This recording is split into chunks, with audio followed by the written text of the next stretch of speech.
on the Obama deception?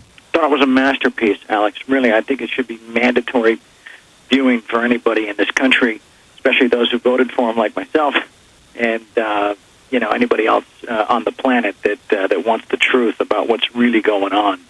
And I would urge people to get it, make copies, hand it out, promote it, just organize groups to watch it, hold screenings. I think it is.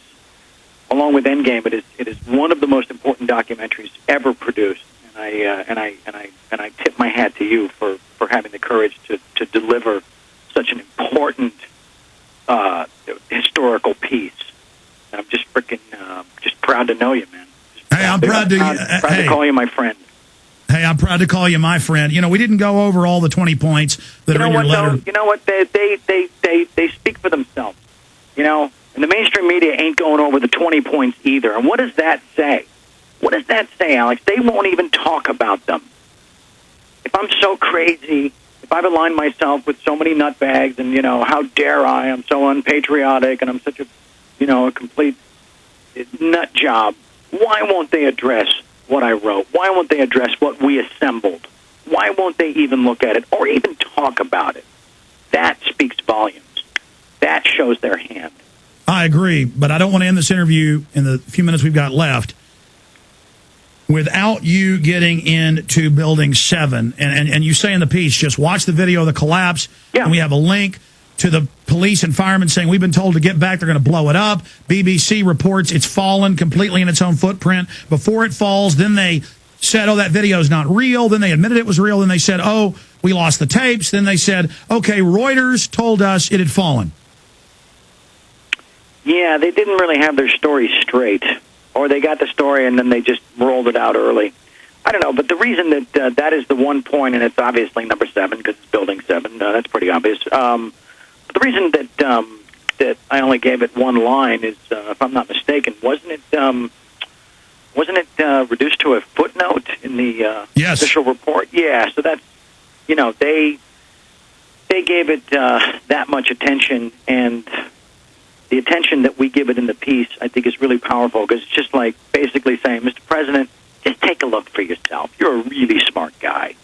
You're a really educated man. Just take a look for yourself. You know what? Let's watch it together. And then you tell me, is that the result of from fire? Charlie, I know you've got to go to work and tape 2.5 Men that's going to be airing Monday, so I'm going to just let you go in just 2 or 3 minutes. Season premiere on the 21st. Couldn't help but put in a plug, Alex.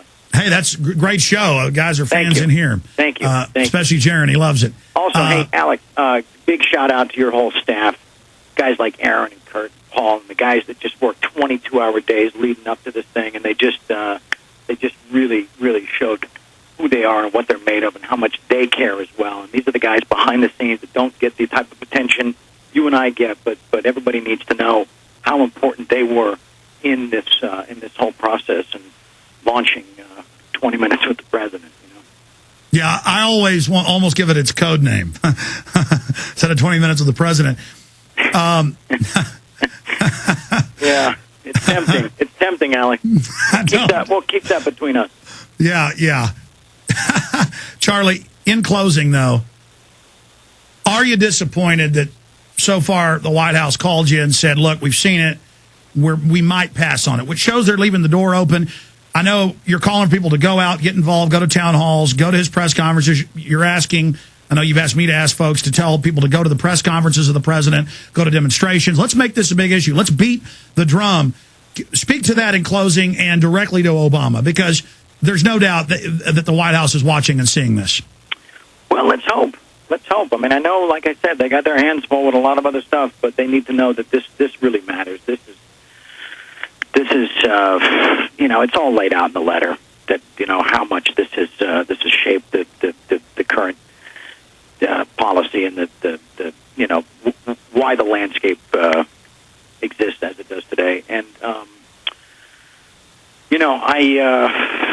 if they cannot meet with myself and certain family members, they really need to write me a letter and explain why. I wrote them a letter, and they need to explain why, and they need to know that letter will be made public, because it's important that people know how they feel about this. That people know, you know, if they got nothing to hide, then why are they avoiding it? And let's be clear, it's not just Charlie Sheen meeting with the president. You've said in the emails, I like to come with Bob McIlvain, Bill Doyle, others, and they want to meet with you. They've tried to meet with the commission. Absolutely, yes. Yeah, no, they deserve the time. They deserve the attention. They deserve that you know, that our commander-in-chief would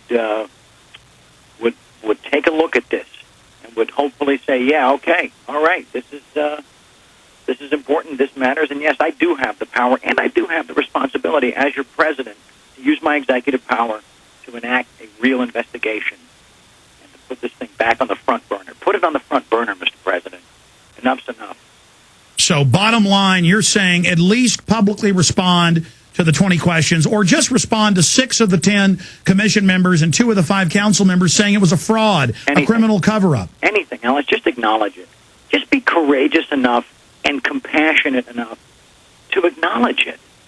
That's all I'm asking. And if we can take it further, great. But just acknowledge it. Stop treating us like we don't matter. All right, Charlie Sheen, he's going to go tape for the 21st of this month premiere, 2.5 Men. We're going to let him get to work.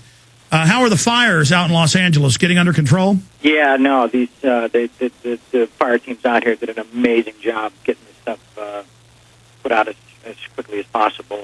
And unfortunately, there were some lives lost, and you know, our hearts go out to their families as well. But the skies are clear, and everything's back to normal.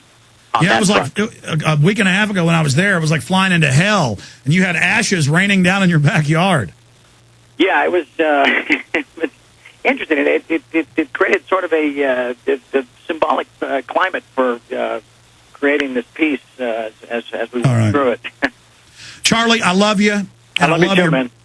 And I love your passion, and I love everything you're doing. And it was great seeing your dad and mom when they came over. And say hi to Al, say hi to Lance. I will. Say hi to the whole crew, and God bless you, my friend. God bless you, Alex. All right, Charlie. I'm going to go ahead. I'm going to say bye to you here off air. We're going to air one more time the 6.5-minute piece, his address, his reaching out, Charlie Sheen to the president. As I say bye to Charlie here, we're going to come back in 6 minutes and take your phone calls and recap this historic, amazing interview, this redeclaration of 9/11 truth, declaring war on the lie, the fraud that is the fable, that is the official story of 9/11. Here it is. No warning signs that I'm aware of. And it was a revelation that the White House had no intention of making public. President Bush was told in August that Osama bin Laden might be planning an attack involving the hijacking. Could have predicted. Nobody in our government, at least. August 6th, PDP. I believe the title was Bin Laden Determined to Attack Inside the United States.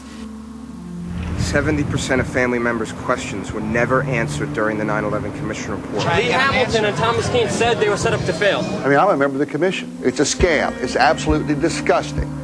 The questions, Mr. President. The questions. Building 7 ablaze at the moment and apparently getting ready to collapse. Building 7, free-fall collapse. Well, no, there's number 7 coming down. The excitement and the fun that people get watching an old building being demolished, and they wired very carefully for days, and it's a very careful operation. Third time today. It's reminiscent of those pictures we've all seen too much on television before, when a building was deliberately destroyed by well-placed dynamite to knock it down. The smartest thing to do is pull it. And they made that decision to pull, and then we watched the building collapse. Jane, what more can you tell us about the Salomon Brothers building and its collapse? Well, only really what you already know. Details are very, very sketchy. We are getting information now that one of the other buildings, Building 7 in the World Trade Center complex, is on fire and has either collapsed or is collapsing. The Pentagon. Vanishing airplane.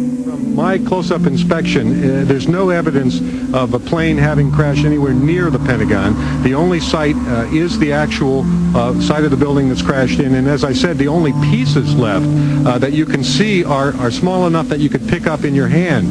There are no large tail sections, wing sections, a fuselage, nothing like that anywhere around, which would indicate that the entire plane crashed into the side of the Pentagon.